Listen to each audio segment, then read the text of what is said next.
Good afternoon. My name is Kenneth Aaron Fairchild, and today we're going to be discussing journaling in math class to achieve metacognition. This is our table of contents. We're going to cover the agenda, our vision statement, journaling in math class, the procedure of journaling, and the implementation, and our lessons learned. So to start off, our agenda is we're going to begin the training. That's what we're doing today, the training for journaling in math class. We're then going to implement journaling in our math class. We will meet with your PLC the first 2 weeks, and you'll discuss successes and failures of those 2 weeks. On our third week, we're going to come together as a department, and this will be headed up by Ms. Kaiser, and we will discuss successes and failures as a department. And so we'll see what works in geometry, doesn't work, or works in Algebra 2. After the first full month, we'll come back together as a department, and we'll take those lessons learned and successes and failures and start implementing and building a journaling packet for your topic, whether it be Algebra 1, Geometry, Algebra 2. Our vision statement is helping teachers become better teachers who can ensure the best education is given to the students in the community. So journaling in math class. I was interested in this because of the workshop model we're working on. And it talks a lot about metacognition, and so understanding the thinking process and how to think. But I was struggling with the implementation of the journaling process.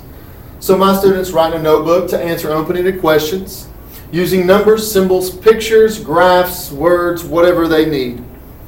Writing can best be described as written conversation, so I don't want it to be so technical, and I'm not an English teacher.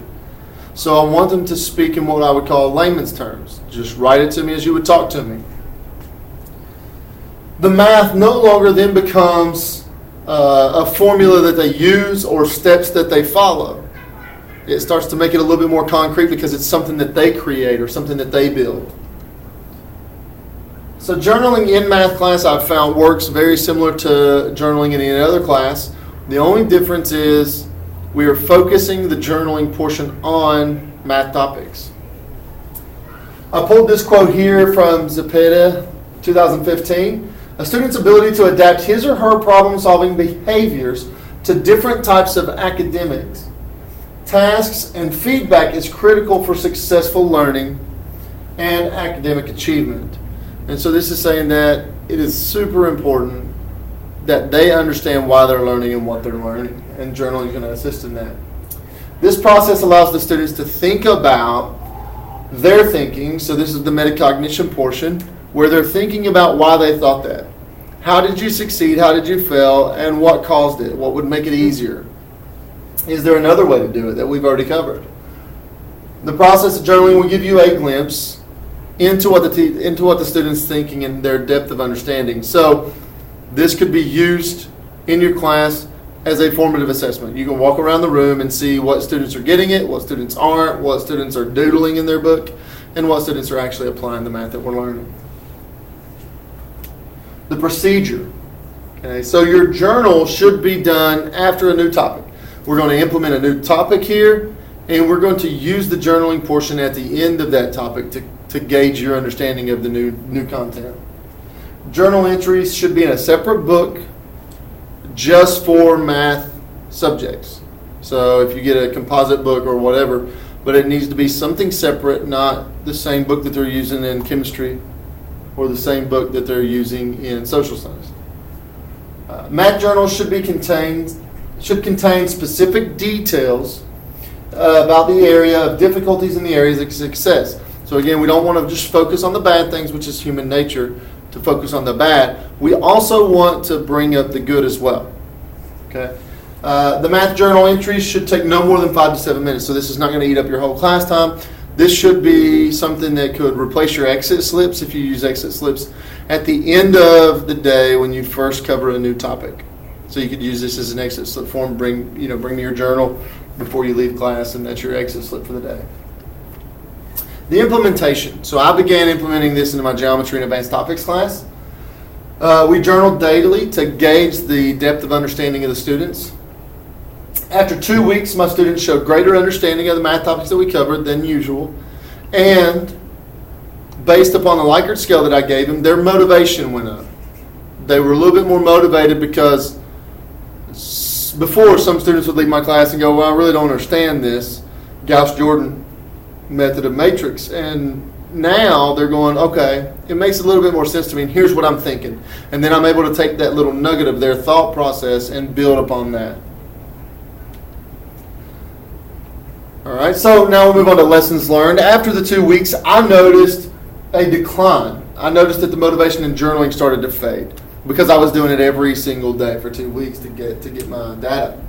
And then I found this quote by Russell after I started doing some more research, and that math journals should not be done daily. It's more important to do math journals with new concepts in areas specifically related to growth in mathematical problem solving. So again, it's only when you're introducing a new topic to assist in that understanding portion, and if they do not understand it after you've given them the notes the first time, then we can make adjustments from this journal. So therefore, I propose that we do not journal more than 3 times a week. I think if you're doing more than 3 times a week, then you are overloading the students' ability to process their thinking, and it becomes something that they have to do, not something that they need or want to do. Are there any questions or concerns? Yes.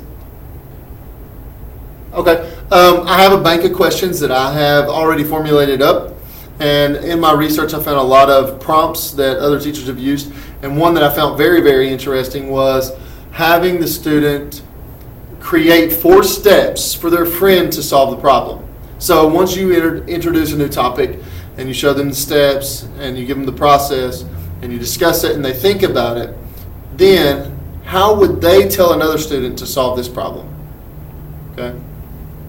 So, and there's other prompts in there as far as what did you notice was successful? What did you notice was a failure? Is there any other way? What can we do differently? Anything like that. Okay. Yeah. Supplies could be an issue. So getting composite books or some kind of notebook, most students have those, and to have a separate book, I understand that can be an issue, but I think if we get the math department to go in and purchase some math journals, so purchase some of those composite books, we may be able to work that out. And I think the Board of Education would really be able to jump onto it there and help us out. Okay. If there's no other questions, I thank you for letting me train you today on the math journaling. Here are my references, and you all work with me, so if you need to get a hold of me, please let me know. Thanks and have a great day.